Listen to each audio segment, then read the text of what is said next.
Good morning, class. Hope you all are fine. Now, last time we were doing the chapter on photosynthesis and I had introduced the process of photosynthesis, told you the definition of photosynthesis, the equation of photosynthesis, the site of this process, that is the chloroplast. Today we will be going into the details of the process, that is, we'll be discussing the mechanism of the process and the outcomes of the products that are formed during photosynthesis. So before I begin with the mechanism, let us just revise what we had done last time. So coming to photosynthesis, if you remember, I had told you photosynthesis is that physiological process in which green plants manufacture their food in presence of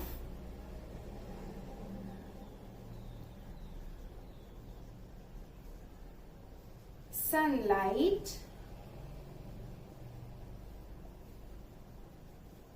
from carbon dioxide and water. This is how we define photosynthesis. Green plants means plants or plant parts containing chlorophyll that are green in color. They manufacture food in presence of sunlight from the raw materials carbon dioxide and water. These are four very essential things for the process of photosynthesis. So when we write this process in the form of a chemical equation, 6 molecules of carbon dioxide, 12 molecules of water in presence of light energy and the green pigment chlorophyll form food in the form of glucose, give out oxygen as a byproduct, and 6 molecules of water are reformed during the reaction. They are reformed during the reaction. This glucose that is formed is utilized by the cells in the form of glucose for respiration and is converted into starch.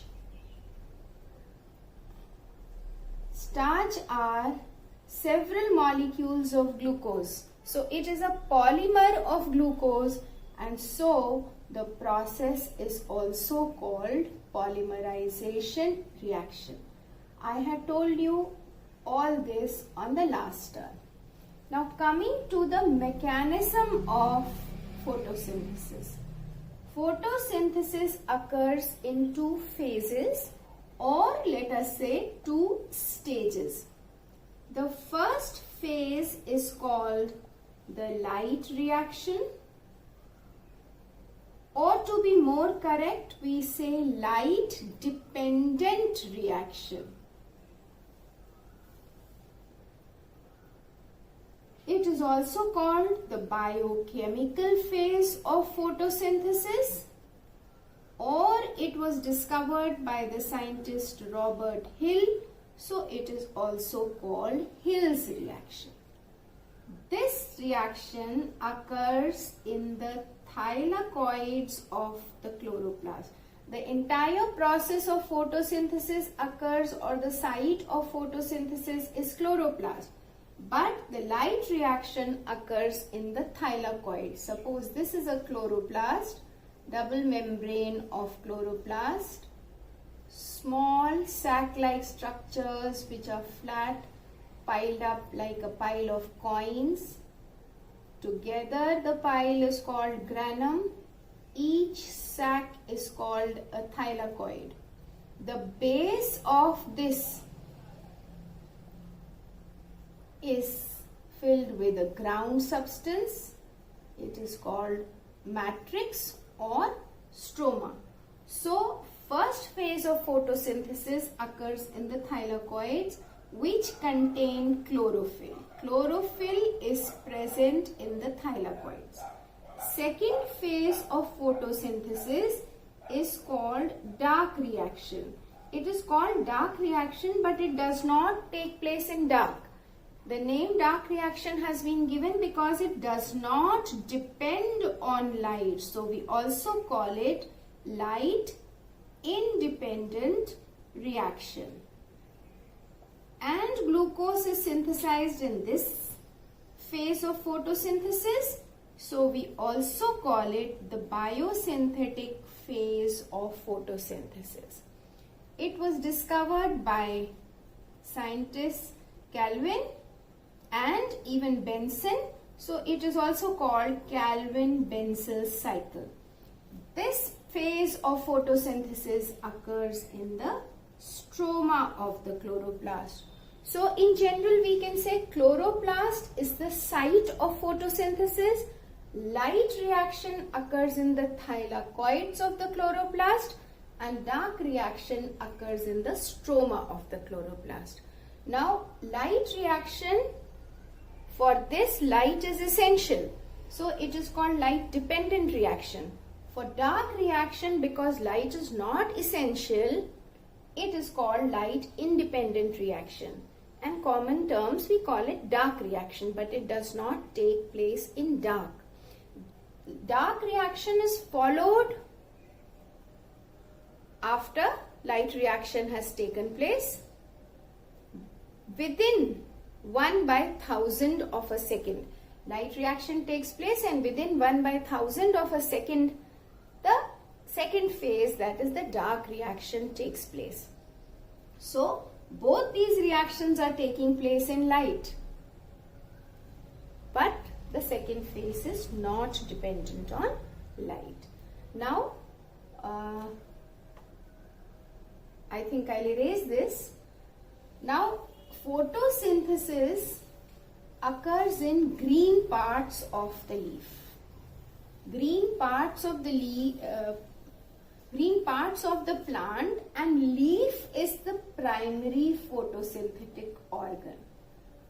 All green parts, but leaves in a plant are the main photosynthetic or primary photosynthetic organ. Now coming to the structure of a leaf. This is the external structure of the leaf. Leaf has got a stalk called the petiole, which continues as the midrib, gives out branches like this called the veins. These veins further give out branches like this, which are called veinlets. Now this is an extensive system which carries water to each and every cell. Carries water to every cell of the leaf. This is the leaf blade or the lamina. This is flat, expanded, so that its surface, the surface area of the leaf is large, and more light can be absorbed by the leaf. Because in photosynthesis light is essential.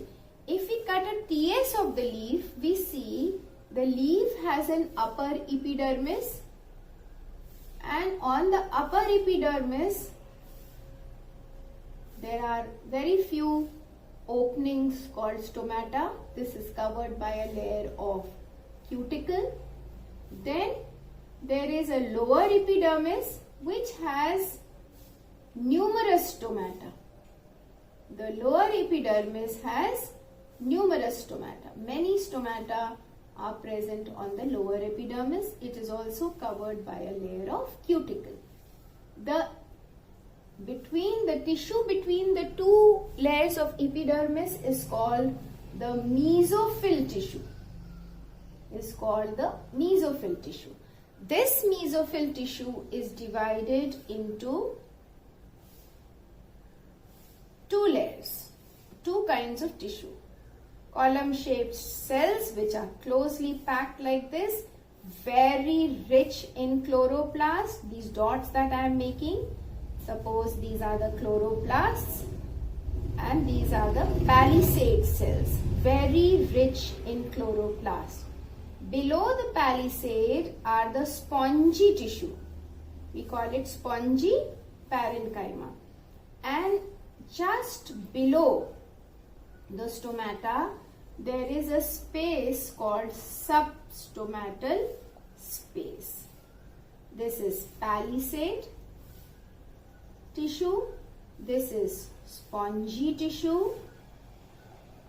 The spongy tissue, the name spongy has been given because there are large intercellular spaces between these cells. And these intercellular spaces help in quick diffusion of gases and quick diffusion of water to each cell. Now, palisade is rich in chloroplast, green pigment chlorophyll. This is the upper epidermis. This is the lower epidermis. These openings are called stomata. Now, if we look at the structure of a stomata, these are openings which are bounded by two kidney-shaped cells called the guard cells. This is the nucleus. The inner wall of the guard cell is thick. The outer wall is thin. This also contains a lot of chloroplast. These are the guard cells. These are surrounded by epidermal cells, and this is called a stomatal apparatus. The opening or pore is called stoma. These are two guard-shaped cells. Kidney-shaped cells, which are called guard cells because they guard this pore, stoma.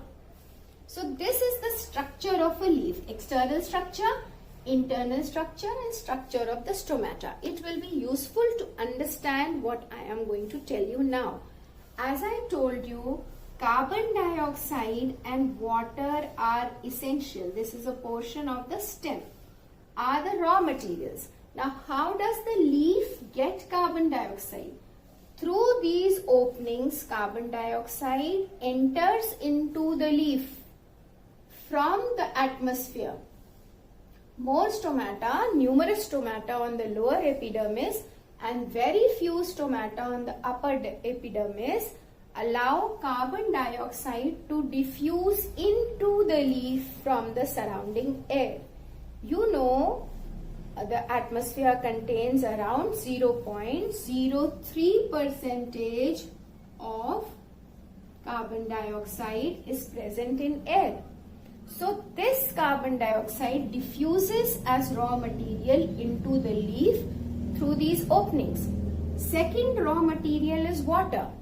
Water, we have studied, is absorbed by the roots by various processes. That water which is absorbed by the roots is then conducted up from the root to the stem, to the branches and to the leaves. So this vein system, what are veins? Veins are actually the vascular tissue which contains both xylem and phloem. Vascular tissue contains both xylem and phloem. Xylem is going to help in the transportation of water. It carries water, and phloem carries food. So leaf is the primary photosynthetic organ which is going to prepare food, and that food, that is glucose, will be transported by the phloem to all other parts of the plant from the leaf. So this was the importance of the structure of the leaf which I told you in the beginning. So when these combine, light is essential. Photosynthesis is the only process which can convert the energy of the sun into the chemical energy which is stored in the form of food. That is why plants are called autotrophs. They can manufacture their food. Auto means self and troph means nutrition. So green plants are the only autotrophs. They are also called producers because they are producing food. All the other animals are dependent on plants for food, either directly or indirectly. So this light energy is absorbed by the leaf. The chloroplast present in the palisade cells on the dorsal surface of the leaf, you must have noticed that leaves are darker green in color on the upper side and lighter green in color on the lower or the ventral side, because the upper surface contains more chloroplasts and the chloroplasts contain chlorophyll. The thylakoids inside the chloroplast contain chlorophyll. These are the thylakoids. So the light is absorbed by the chloroplast. Then we write here chlorophyll, which then forms glucose, gives out oxygen, and water is reformed in the reaction. Now coming to the mechanism, as I told you, carbon dioxide enters through stomata, water is transported from the root to the stem, finally to each and every cell through the xylem tissue. These two things, light we are getting from the sun, and green pigment chlorophyll is present in the chloroplast. Now coming to the mechanism of photosynthesis. Suppose these are two phases, light reaction and dark reaction. Dark reaction of photosynthesis. Suppose dark reaction, this side is the stroma of the chloroplast and this side is the thylakoid of the chloroplast. Now chlorophyll is present in the thylakoid. This chlorophyll absorbs rays of sunlight. Sunlight is absorbed by chlorophyll. Chlorophyll gets excited. First step, chlorophyll gets excited. So we can say chlorophyll gets excited. And when chlorophyll gets excited, it splits water. Water changes into hydrogen ions, two hydrogen ions, one nascent oxygen and two electrons. One molecule of water will split. Splitting means lysis. And since this is taking place in presence of light, this second step under light reaction is called photolysis of water. Now when this splits, the electrons are picked up by ADP molecules and one inorganic phosphate plus the electron that has been released from here and a molecule of energy rich compound ATP is formed. Adenosine triphosphate is formed. This is also called the currency of energy. This is called phosphorylation. This step of light reaction is called phosphorylation because phosphate, inorganic phosphate, is being added to ADP, adenosine diphosphate. Di means two. The third is added in presence of light. So we can also call it photophosphorylation. Addition of phosphate is called phosphorylation. Because it is taking place in presence of light, we call it photophosphorylation. The fourth step is that this hydrogen ion is picked up by NADP. NADP is a coenzyme and it is called nicotinamide adenine dinucleotide phosphate. Nicotinamide adenine dinucleotide phosphate picks up this hydrogen and electron which was produced by the photolysis of water and changes into its reduced form. Hydrogen is added and it becomes NADPH, which is the reduced form of NADP. So these are the four important steps of light reaction of photosynthesis which occurs in the thylakoid. Now the products of this, fourth thing These are 4 important reactions. Now this oxygen is given out. I have erased, no, 1 minute. Let me just write this equation. This oxygen which is given out as a byproduct. So 2 oxygens combine to form up 1 molecule of oxygen. See here 12 molecules of water are being used up. I have only written the reaction for 1. So when 2 molecules break up, 4 electrons are formed, 2 nascent oxygen and 4 electrons. So these 2 oxygens combine to form a molecule of oxygen which is given out through the stomata. Oxygen comes out, carbon dioxide moves in.